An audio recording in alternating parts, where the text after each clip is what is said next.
Welcome to the June 2026 Grazing Chat. My name is Cable Thurlow, and I am an extension educator focused on grazing and beef cattle production for Michigan State University Extension. Our guest speaker today is Tonya Price. Tonya is the director of Michigan State University's Landscape Intelligence Network.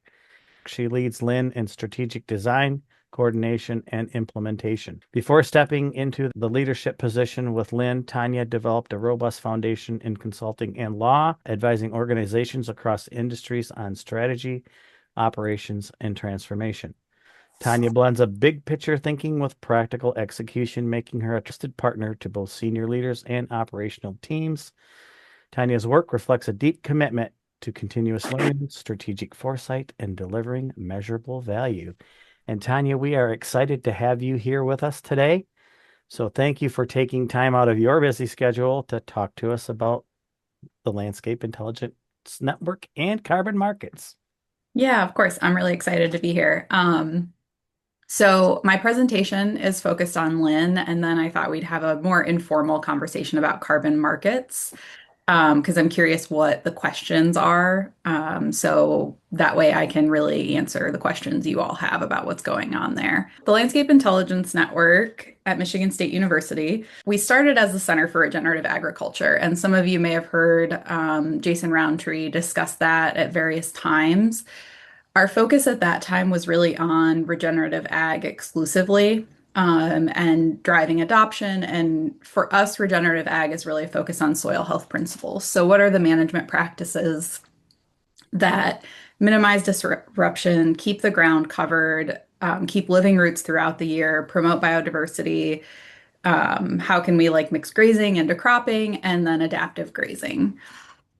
So for us, regenerative ag is maybe a little simpler than some of the ways y'all have heard it described in other places, but it's really rooted in practices for us. The reason we shifted from the Center for Regenerative Ag to the Landscape Intelligence Network is really so that we can have a broader impact. We also started to notice that the definition of what regenerative ag is was becoming a little contentious, very academic, and kind of hard to follow. There's not a real good consensus, and part of that is because it's in management that's driven by outcomes. So you look at what's going on and then you change your management accordingly. So it's not really a prescriptive set of things. It's really about seeing your land, learning your land, making decisions accordingly. Something that a lot of producers are already doing, even if they don't call it regenerative ag. So that's the reason for the change in name and sort of the transition. Being the Center for Regenerative Agriculture allows us to focus more on the holistic picture. So we're really trying to bring together everybody that's touched by working lands. So we're, working land managers, scientists, supply chain professionals, policymakers. How do we get all of these folks aligned and on the same page and bring some transparency to what is needed to create a resilient food and fiber supply and food security in the US? And I think Krista's on this call, but this is the Lake City Research Center, and Krista is taking some notes in this photo. So, what we've landed on are 5 broad impact areas that we want to work on. Immersive training and workforce development. This is really internal at the university. How do we build the capacity needed in the leaders of tomorrow so that when people go out into the world and work in ag or work in food, they have the language to communicate across the supply chain? Measurement, reporting, and verification. Right now, this landscape is super fragmented. Every company has its own way of doing MRV, and it leads to a lot of disparate reporting needing to be done through the supply chain, which is a time burden and an expense burden on producers and suppliers. So, how can we standardize that and really get folks on the same page about MRV and what metrics are important to measure and how they should be measured? Forecasting and decision-making support. This is really looking at improving models and making them really useful for producers. As most of you know, when you're making a management change, it can take a while to know whether it worked. And so the goal with these tools is for you to be able to say, I want to make this management change. what does that look like 5 years from now? So you can maximize your impact without having to wait the 5 years to see whether it worked or not. Supply chain collaboration and optimization. With this, we're really trying to teach supply chain folks about the pressures that producers are facing and get them to a place where they can really support producers in making impactful changes, whether that's funding support for management transitions, whether it's payments for carbon insets or biodiversity improvement, the ways that they can make their supply chain more resilient are also the things that are going to make you all more resilient. And then local impact with MSU Extension. This is really the focus on you all. How can we partner with MSU Extension to make sure you all are getting the cutting edge research, the cutting edge tools, and that they're making a real impact in Michigan for our producers here? Also, feel free to interrupt anytime with questions. So this is just going to go through each of what I just explained. I'm happy to share this presentation if you all want to have it to reference. But yeah, local impact with MSU Extension, like I said, this is probably the area that will most directly affect you all. And Cable is part of this group. We're really trying to have a formal collaboration with Extension so that our work is getting to Michigan producers and impacting Michigan producers. One of the things I have on here is creating quick guides for producers on emerging opportunities. And one of those that we want to start working on is carbon markets. So this conversation today will actually be really helpful for me in figuring out what is it that you all want to know about carbon markets that we can help with. Measurement, reporting, and verification.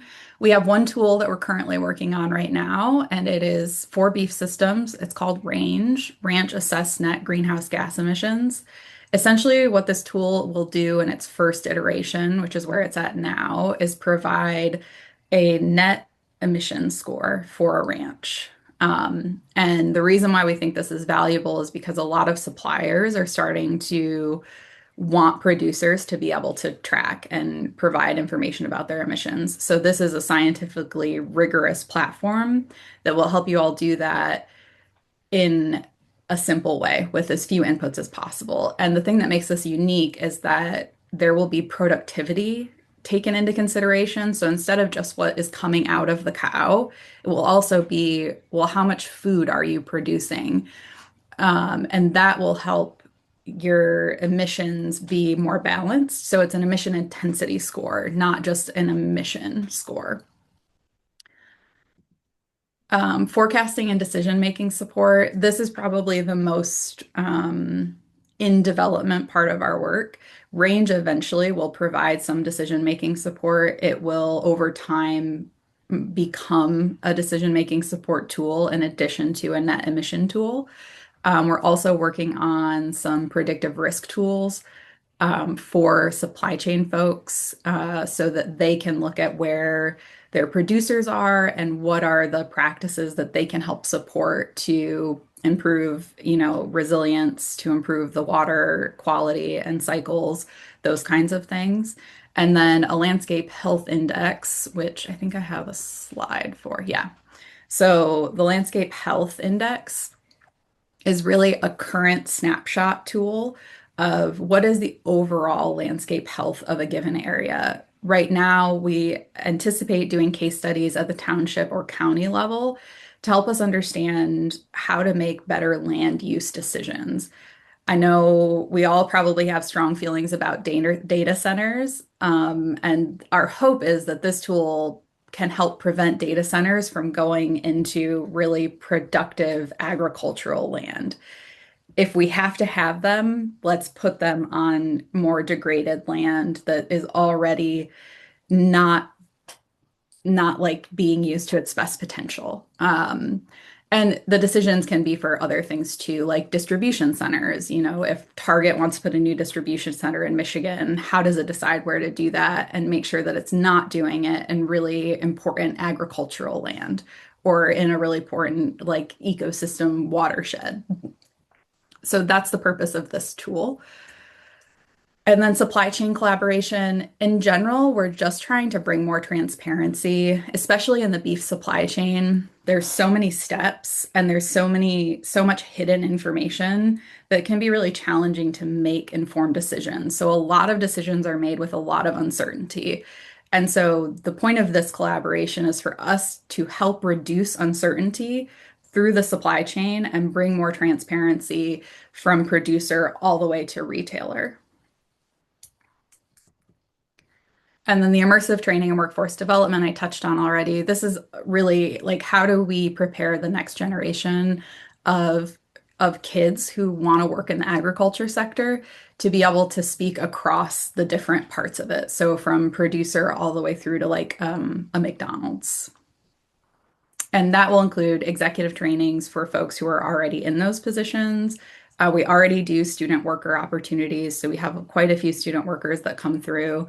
And then our goal is to have an apprenticeship opportunity for graduates who can spend a couple of years with us, really interacting with producers, with retailers, with suppliers, and learning more about the space and about how to communicate effectively across all those different audiences. We have a robust group of advisors throughout the college. Our goal is for this to be interdisciplinary and to bring together folks who are doing similar research and have things be less sort of siloed in the university. So there's 3 slides of these folks, so I'll just leave them up. Some of these people may be familiar to you, some may not, but they all are serving really important roles for us. We have people ranging from grazing management, GHG, animal science, all the way up to like geospatial modeling. We have 3 economists on the team. We have a nutrient density advisor.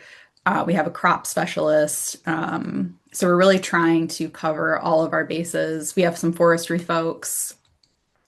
So anyone involved in the food and fiber supply chain doing research at Michigan State, we want to be involved in what we're doing.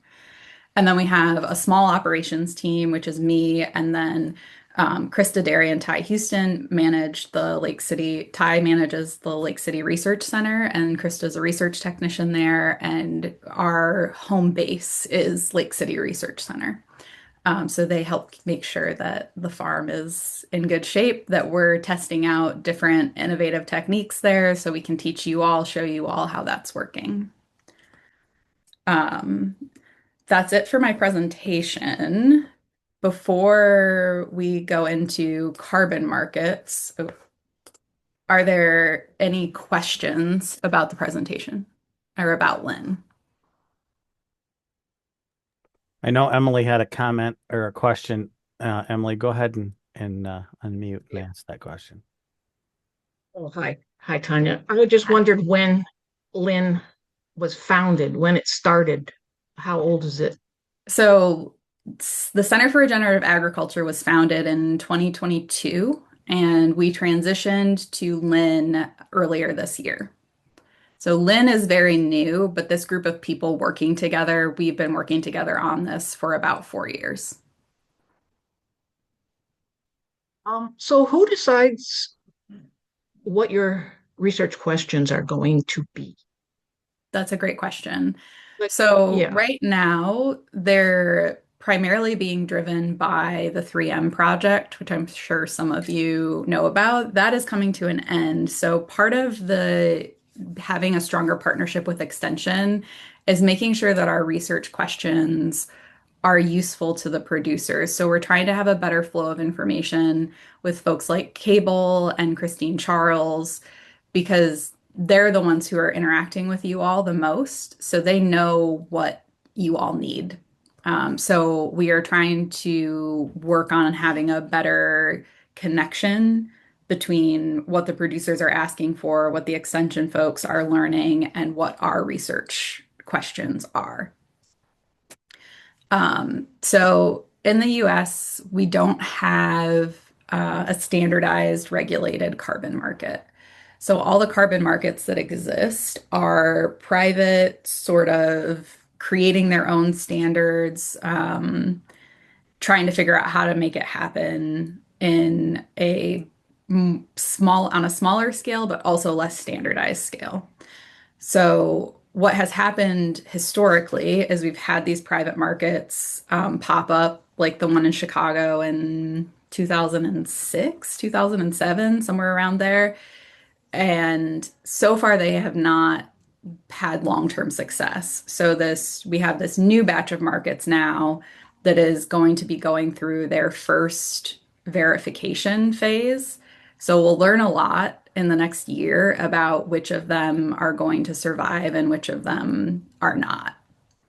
Um, the thing that makes that challenging for producers is because they're so high risk, because there aren't any federal guardrails. Um, they're very volatile and the payments are pretty low right now because they're being brokered by carbon project developers who are, extracting some of the value but also taking on a lot of the risk. So they're very, I would say, high risk and medium reward because most of them also require producers to enter into 30-year agreements, which, binds your land up for a long time, especially when we don't really know how these markets are going to evolve yet. Um, so that's sort of the landscape in the US, which is different than in like Australia probably has the most robust, I would say low risk carbon market in the world. It's called the ACU. It's called an ACU. I can't remember what that acronym stands for. But basically, the government has said, here's how it's verified, here's the discount you have to take, and everyone is playing by the same rules. And so that makes it have more certainty and less risk for the producers who are involved. And I think their payments are not extremely high, but they're about 30 USD per ton of carbon, I believe. It varies wildly in the US, the price. So that's kind of the current landscape. Another thing that's emerging in the US is this idea of insetting, where if you can say, this is my carbon footprint on my ranch, and your supplier wants that information, there's started to be some payments for insetting because those then just get internally reported for a company. I'm going to stop there and take questions. Tonya, thank you for joining us today. Before you go, before we end this, though, could you, and I'm putting you on the spot because I didn't talk to you about this earlier, but do you want to highlight the field day at Lake City? Yes. So we are having a field day at Lake City on June 25th. We built a new lab this year. We had some very generous donors, alumni who want to see Lake City thrive and continue. And we are inviting everyone in our network to attend. It's from 3 to 7. There'll be a pasture walk to start things off. Then we'll do a gate opening to celebrate the new building and dinner afterwards. It'll be beef from our farm. Ebel's, a local processor, has processed the cow, and they also do catering, so they're doing all our catering as well. Next month, July 10th, Dr. Joao Sacramento. Joao is on this call, but I'm not going to ask him to talk if he doesn't want to. But he's going to be talking to us about drones. Yes, thank you, Cable. I'm excited to be here. And methane as well, not just drones. Drones and methane. Yes. So that's next. Mark your calendar, July 10th, 9 a.m. Thank you for joining us. Thanks, everybody. Really appreciated all your questions. If you're not a regular member of the Grazing Chat and would like to become one, the Grazing Chat meets monthly on the second Friday of each month at 9 a.m. Eastern Standard Time. To stay up to date on all our monthly meetings, please consider registering using the QR code or the link on the screen. If you have questions, please feel free to reach out directly to me using the email on the screen. This is a reminder that MSU Extension programs are open to everyone. Thank you for joining us today.